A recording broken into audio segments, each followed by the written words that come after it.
Hey, it's KMA. How's your day today? And welcome to the corner.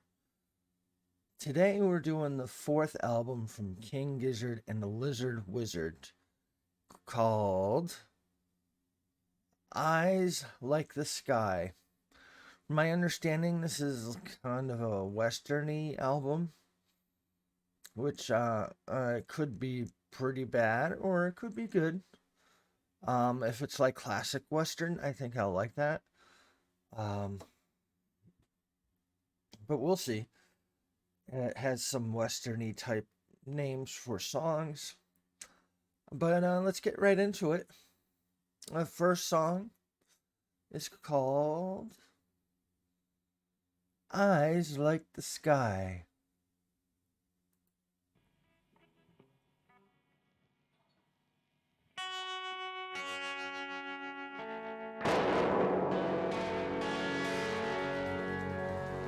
The bad white man call him the devil.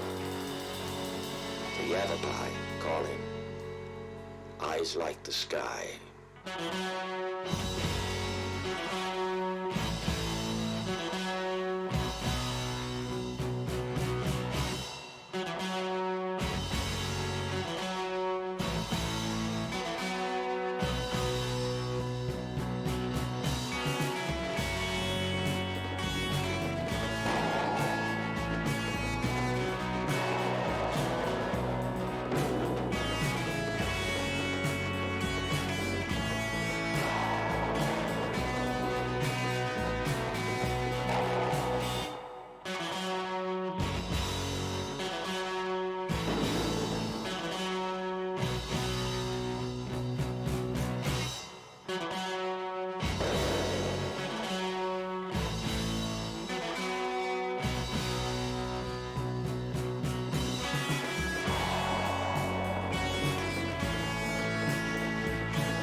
This story takes place in the hinterlands of the newly formed United States and Territories in the years before and after the great conflagration called the Civil War.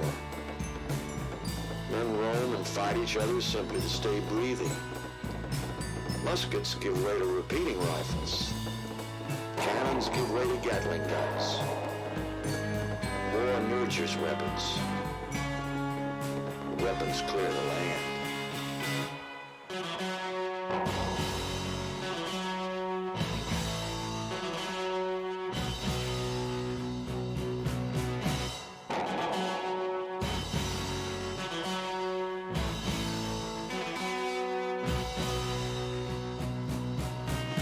In the deserts of the Southwest, old hatreds grow into new ones.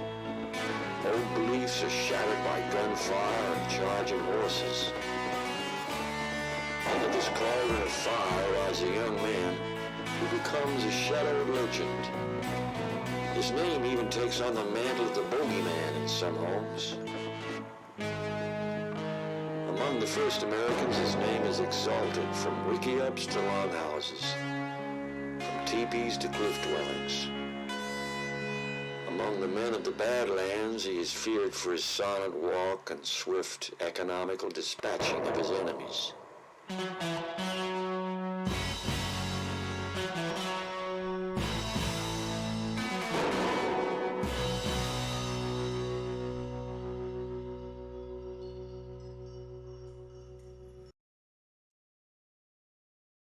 I was surprised with the western feels. I'm not into country music at all, but this was like what I was hoping it was gonna be, which is kind of like the older cheesy western sound. Um, and that's what it was. It's kind of like a spaghetti western. Um, I know that the narration is needed for the story for the album, but I think the song might have been better if they condensed the narrated part and got rid of the narration itself. So the narration kind of kept the score down for the song, I was going to give it an 8, but because of the narration, I'm going to give it a 7. So let's go on to the next song, which is Year of Our Lord. Maybe. There we go. We froze there.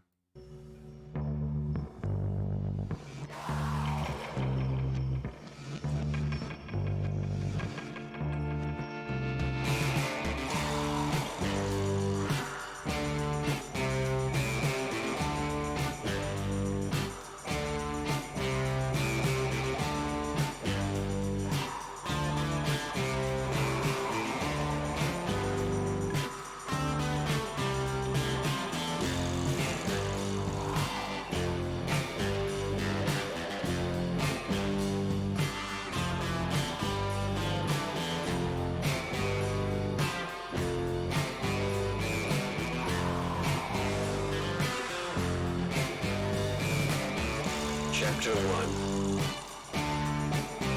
They'd been watching the farmhouse for a while, maybe all day. There were two of them, both young and fit and desert hardened. They were lords of where they lived, and they had no foreign teaching from white men or Mexicans. Except for one thing. They hated the Mexicans more than the white men because of their cruelty. And they'd learned cruelty from the Mexicans very well in return.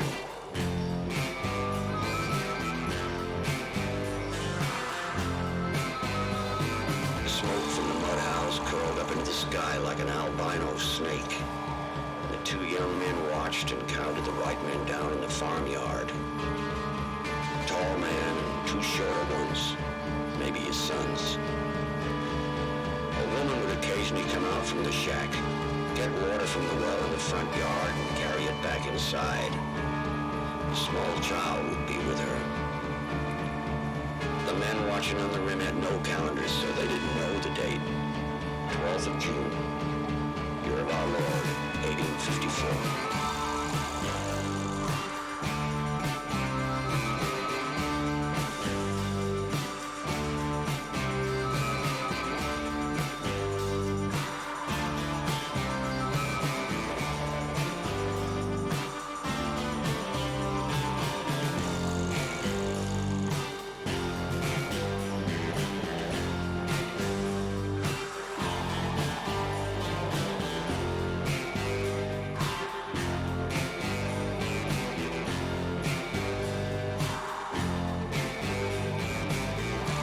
Thing they did know, about an hour away with the rest of their party.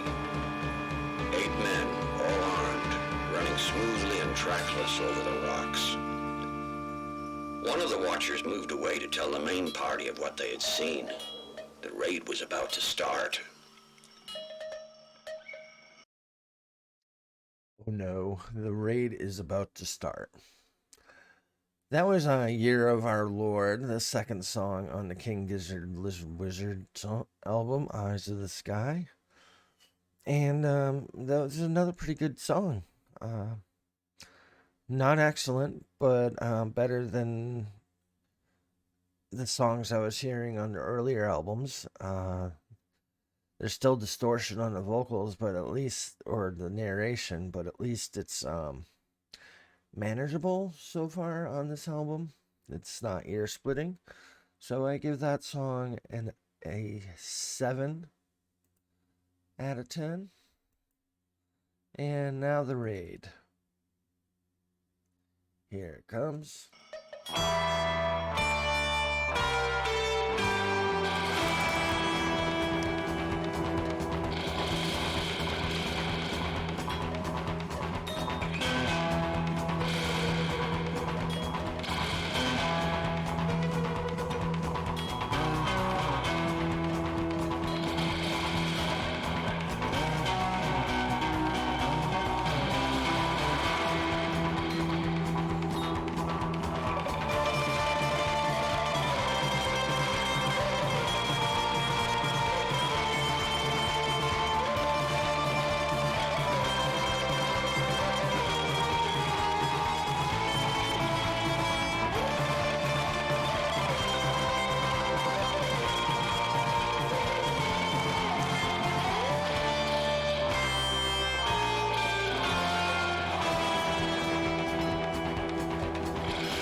not after money. They were not after alcohol. They were after guns and young children to raise as their own. War had made it necessary to take child captives. The rest would be slaughtered. That is how Miguel O'Brien became a Yavapai Apache warrior. He was 5 years old.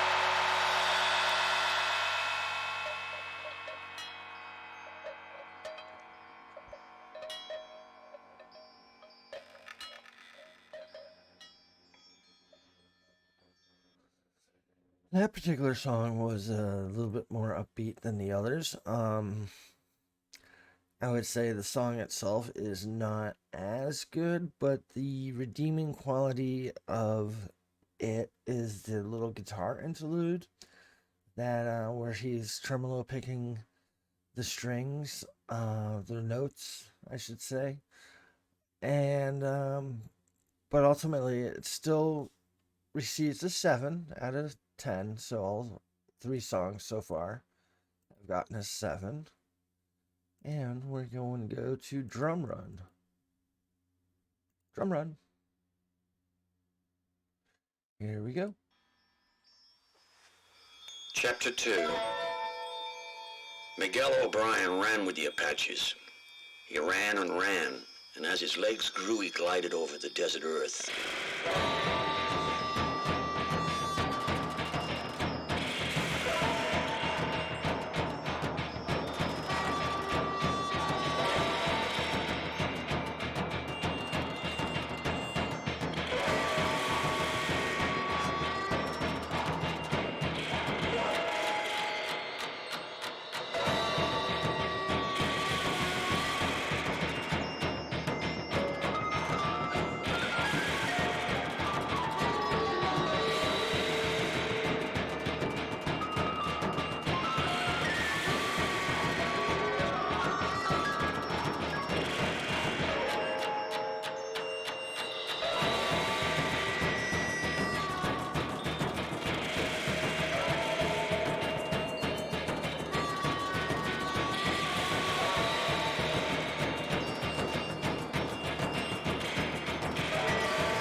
To leave no tracks, and he learned how to live on what he could keep down.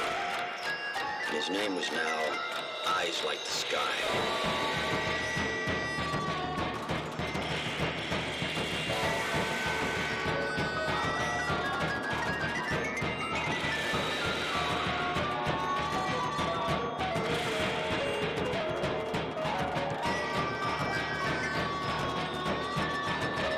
His blue eyes showed his father's race. He never wore the white-painted face of a slave. He was valued for his stamina and distant vision.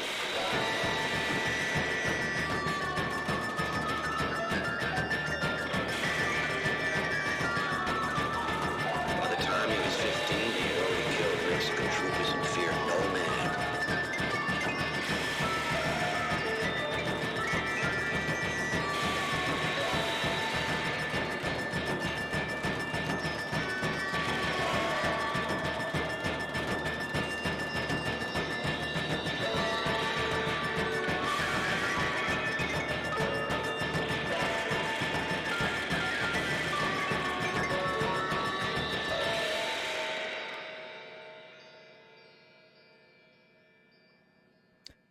I like the drums on that.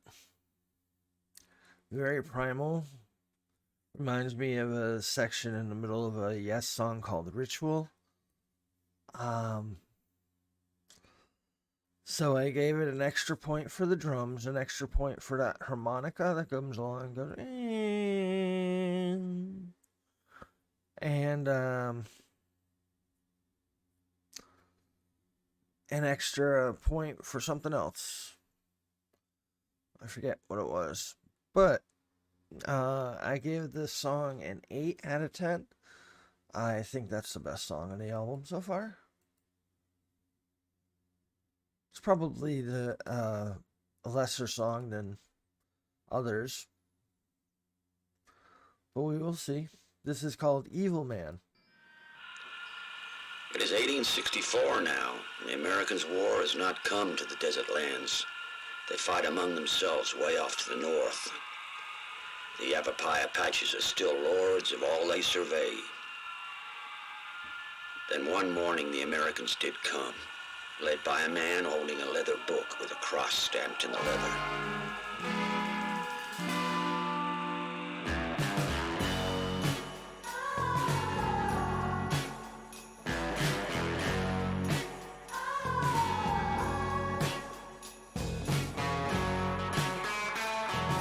An evil man who did terrible things to people in the name of a god that looked upon the man himself with revulsion.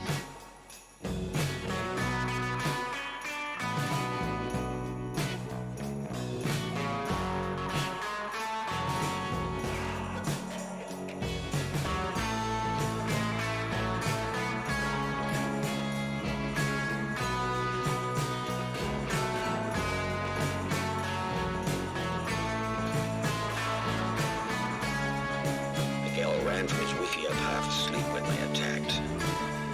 A rifle butt sent him unconscious.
When he came to, he was trussed up, on his back on the ground, looking up at the Americans. He had not been killed because they had noticed his blue eyes and knew he was one of them. So, at the age of 16, Miguel was back among his father's people. But once more, a family he loved had been killed. This time, by Americans.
All right, another good song. Not a great song, but a good song.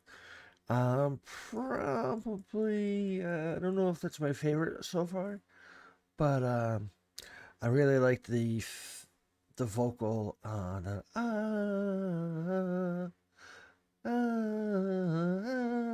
whatever it goes. I really like that. I like the way the song groove is, and again, the narration doesn't destroy it, but it kind of adds to it. The narration's not. I think I would rather have the narration than not on this album, just to make it, because the narration helps put it in its place, time wise.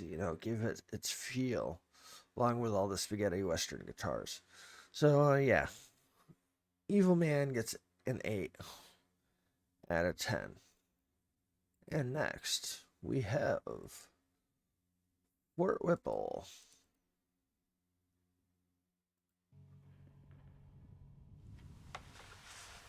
Chapter 3. The Americans took the trussed-up boy to a place called Fort Whipple, a fly-blown group of tents surrounded by a stone and timber stockade. An American called Willis was the boss there, and he glared at the man of God as he entered with his captives. He noticed the boy when he was brought in with a few Yavapai girls, and he looked into the color of his eyes.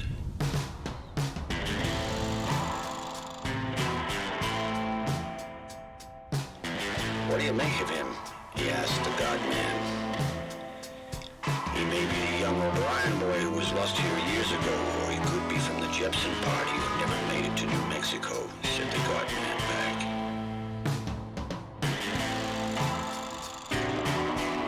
They named the boy Jepson O'Brien, but the natives and the frontiersmen called him Blue, because of his eyes, but also because of the baleful, almost sad expression he carried on his face.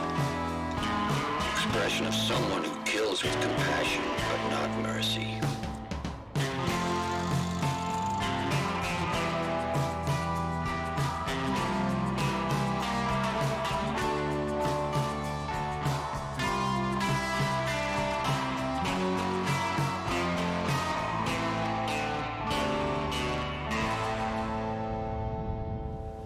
Although he was still a boy, the men mostly kept away from him.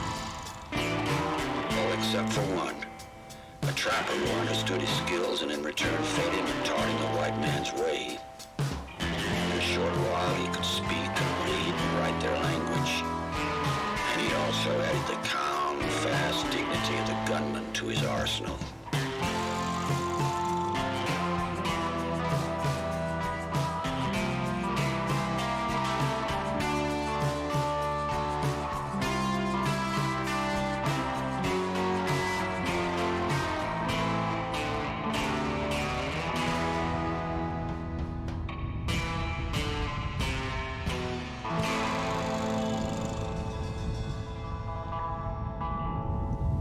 He was so fast that men treated him with care. But he was slow to anger, and when angry, swift and final in his reply. In the Arizona desert in the 1860s, he had every skill that you needed to survive. And he was just 17.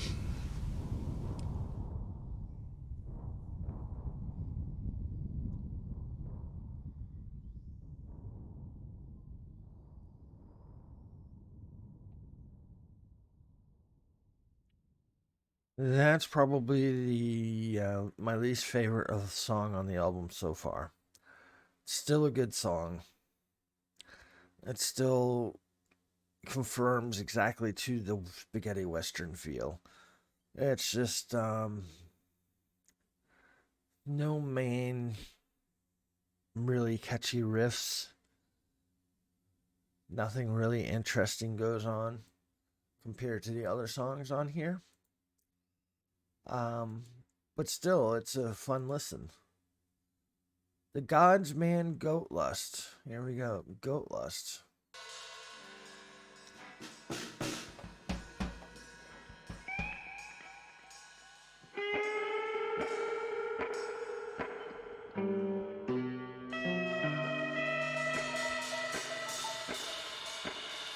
Chapter 4.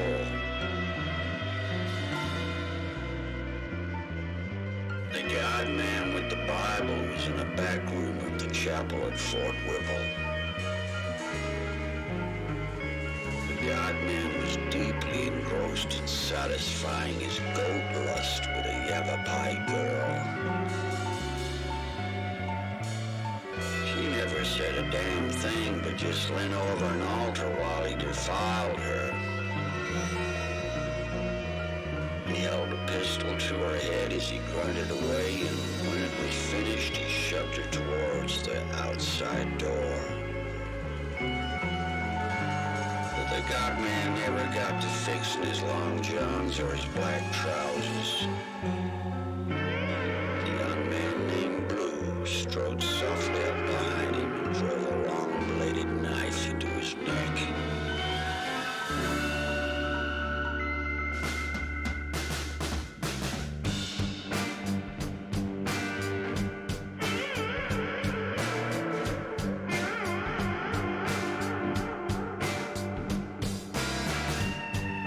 Blood spurted into the chalice on the altar, but not the blood of the Christ. Just the blood of the God-man.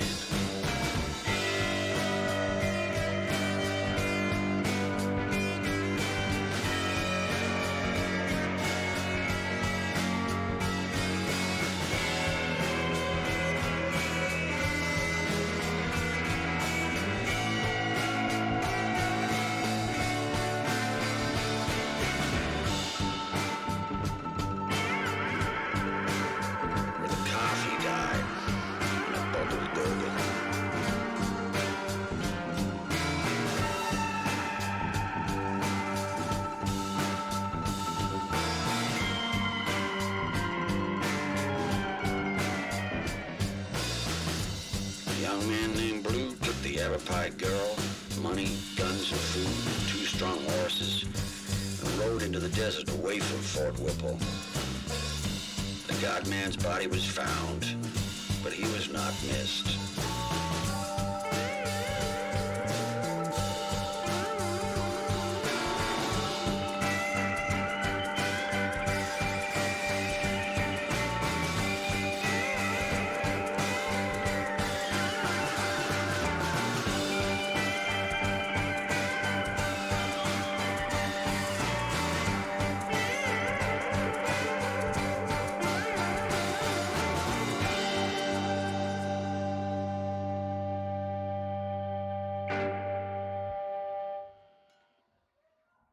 Musically, that's probably my favorite song on the album. Um, Vocally, it's fine. It's just not a subject that I like to talk about. I'm a trigger warning when it comes to rape, so I should have been trigger warned. I'm just kidding. Um, but yeah, the subject of rape really bothers me. So it was difficult for me to listen to that section of the song, but ultimately he got what he deserved. So I don't know. It's still my favorite song on the album. I'll give it an 8 out of 10, and the only reason why I didn't get a 9 is because of the subject matter, and that's my prerogative. So if that subject matter doesn't bother you, you probably like the song a lot more. And here's the next song, The Killing Ground.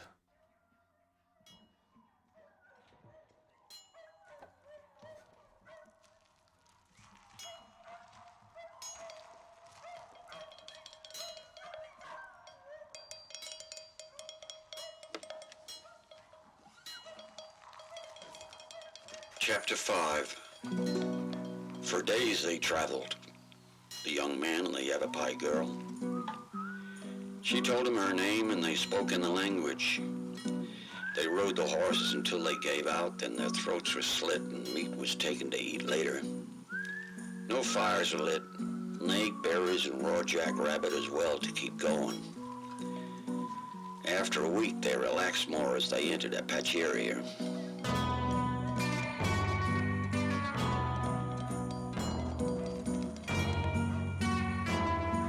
They saw it dust way off like dust devils, but they knew it was horses. They could hear shots and no more. When all was quiet a day later, they moved silently towards the killing ground.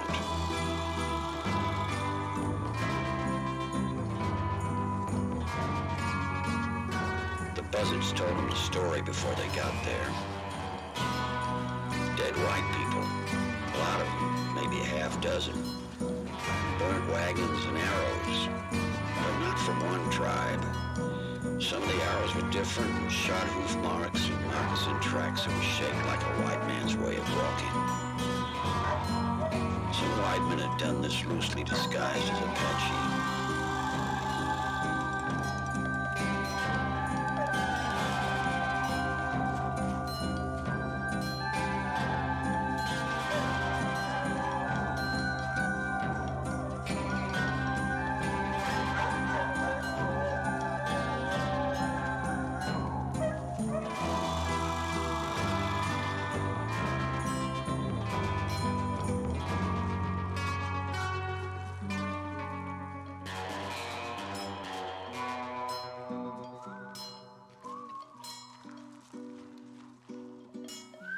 They took what they could and use and walked on.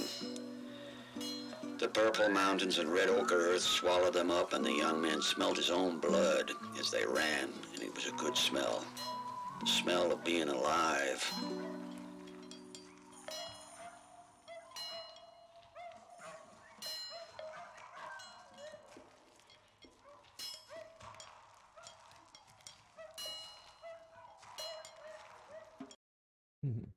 I haven't mentioned the sound effects on this album. I think it's pretty clanky.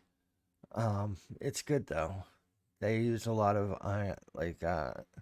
blacksmithing sounds,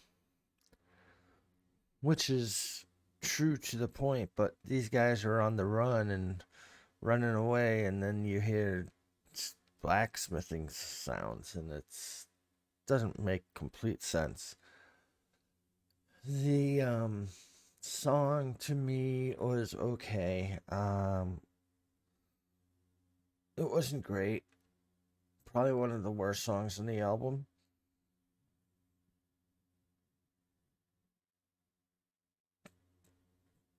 Um,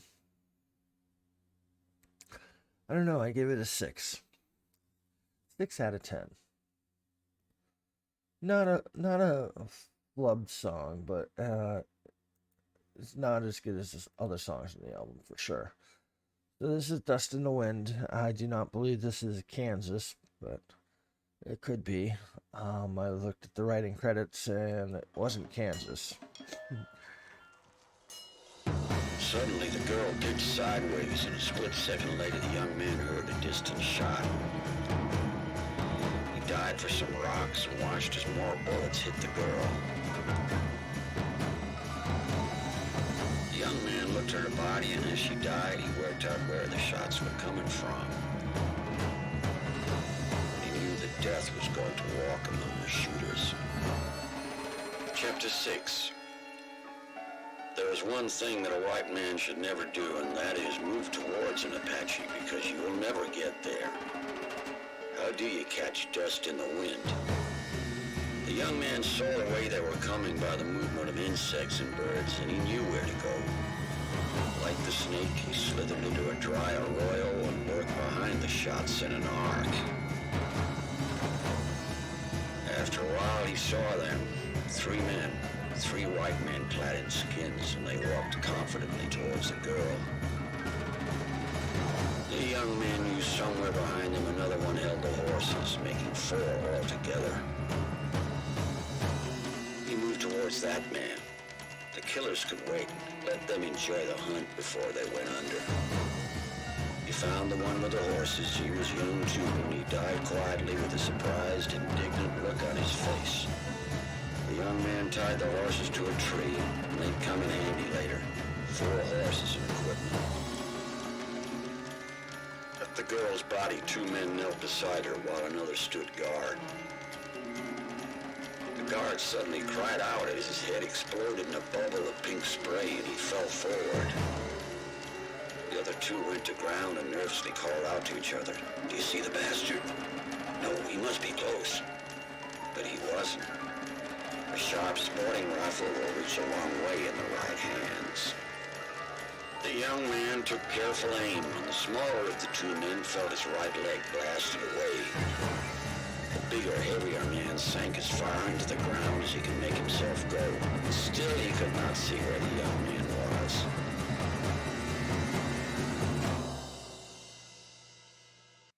I like the anticipation of the song. It builds up a lot of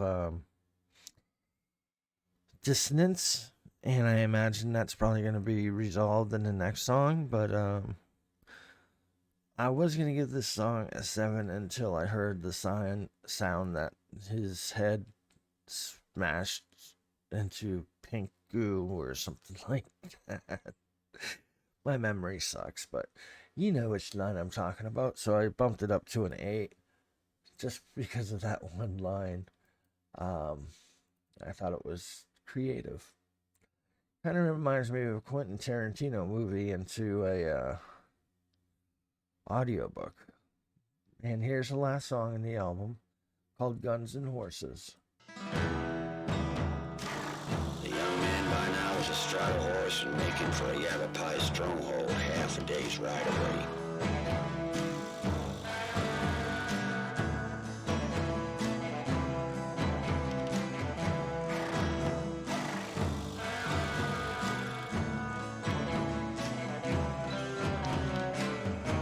He had more guns and horses than he needed, and he knew where 2 white men were sitting in the desert with no water and no horses. White men dressed as Yavapai Apaches.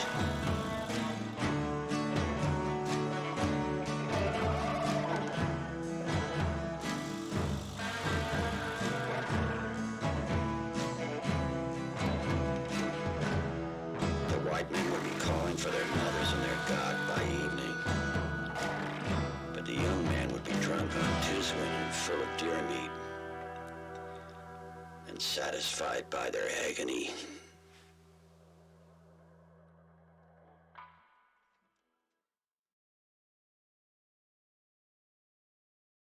Satisfied by their agony. That's a interesting way of ending the song. I give that the finale a 6. I mean a 7 out of 10. Ooh. Um, Overall, I like this album. It's my favorite album that I've rated from King Gizzard and Lizard Wizard. I know there's going to be albums I'm going to like more. But so far, this is a surprise because I'm not a Western fan, and this was Western type stuff, but it was the Western I do like, which is that old classic spaghetti Western thing. Um, so I would suggest, yeah, even if you don't like Westerns, um, get this one. It's a good one. And let's see what's coming next week. Next week we have Float Along, Fill Your Lungs. That one I think is one of the first ones that I may really like. Head On Pill. Yeah, I've heard about that song. All right. So I'm looking forward to next week's. This week was pretty good. Um, like I said, best album so far from them. And I'm surprised because it is a Western and I don't like that stuff usually. But till then, this is KMA. I'll see you next week. Thank you for watching and have a wonderful day. Goodbye.